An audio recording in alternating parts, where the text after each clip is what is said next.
एक पत्थर की मूर्ति भगवान के रूप में होती है और हमारी श्रद्धा भाव और पूजा से वो भगवान बन जाती है।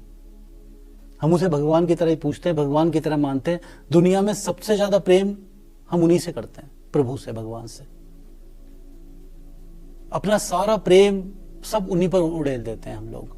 लेकिन अगर उस मूर्ति का कुछ टूट जाए, उंगली टूट जाए, कान टूट जाए, वो आप ही की गलती से टूटेगा, अपने आप कभी नहीं टूटेगा। तो ऐसा क्या हो जाता है कि उन्हें हम घर के बाहर फेंक देते हैं।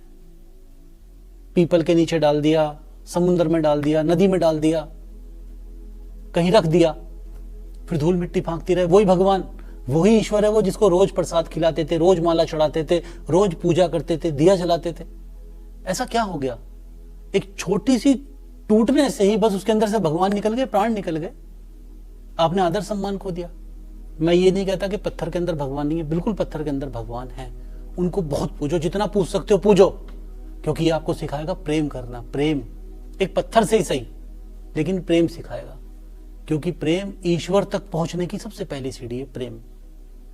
लेकिन ऐसे नहीं कि आपने खंडित कहकर उसे घर के बाहर फेंक दिया। अगर आपके माता पिता, घर में किसी के हाथ पैर टूट जाए, उंगली टूट जाए, नाखून कट जाए, आप उन्हें घर के बाहर निकाल दोगे? नहीं निकालोगे ना। तो फिर भगवान के साथ क्यों? ये तुम्हें कमजोर बना देता है, तुम्हें रिश्ते निभाने के लिए कमजोर बना देगा, तुम्हें मुसीबत में किसी को भी छोड़ने के लिए मजबूर बना देगा।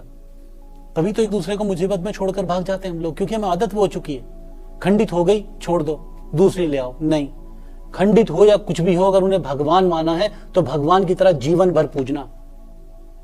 खंडित क्या हो गई, टूट गई, जोड़ दो। कोई आफत आ गई, तुम्हारे चोट लगती है, पट्टी नहीं होती। अगर भगवान माना है तो पूरा मानना। ये मूर्तियों के ढेर मत लगाओ।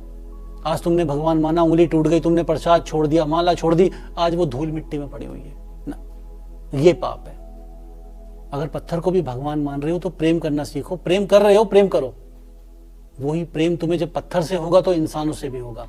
वही ईश्वर तक पहुंचने की पहली सीढ़ी है। जय श्री राम।